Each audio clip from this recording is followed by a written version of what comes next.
சே அவளாக இந்த குடியை குடிச்சு வண்டி வேற போய் வீடியில மாட்டிடுச்சு. 10,000 ஃபைன் கட்டணும்டா. என்ன பண்ணுன்னு தெரியல மச்சான். உங்க அண்ணன் பாடுறான் மச்சான். உங்க அண்ணன் கிட்ட ஒரு வார்த்தை சொல்லலடா. உங்க அண்ணன் தான் எம்எல்ஏக்கு வண்டி ஓட்டுறாருல, எதனா பேசி கீசி வண்டி எடுத்துருவாருல. ஏய் அவன் ஒரு மயிரம் வேணாம், நம்மளே ரெடி பண்ணி வண்டி எடுத்துலாம். அவனை கண்டிக்காம வாடா அப்பலாம்.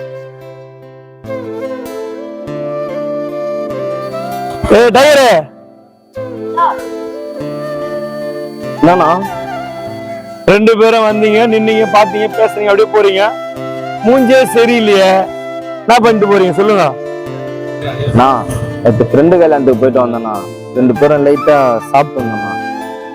வண்டி வேற அடியார்ல டிடியில மாட்டிச்சுண்ணா. 10,000 ஃபைன் போட்டானா. அதை பத்தி தானே பேசின்னு போறோம். அதான் விஷயமா? அதான் காலைல போன் பண்ணி யாராவது வண்டி கேட்டுருந்தாரா? நான் கூட வண்டி பிறகு செட்ல விட்டுருன்னு பார்த்தேன். எவ்வளவு போட்டாலும் திருந்தாது. தம்பி என் கூட போனதுக்கு என்னதான் அசிங்கமா இருக்கு. பொறிக்கு மாதிரி குடிச்சிட்டு சுத்தின்னு பசங்க கூட உன்னையும் சேர்த்து தான் சொல்றேன். ஏன்னா வேலைக்கு போற வழியே போறேன். வண்டிய அவரே சம்பாதிச்சது சொல்லு.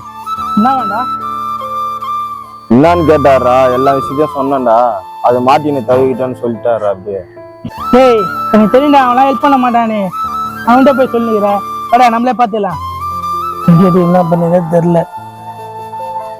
இன்னும் நம்ம வண்டி மாரி இருக்குது. ஓ என் வண்டி எப்பப்பா இங்க வந்தது?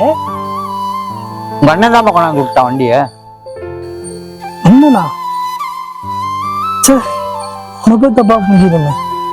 என்னப்பா ஒன்னும் இல்லப்பா.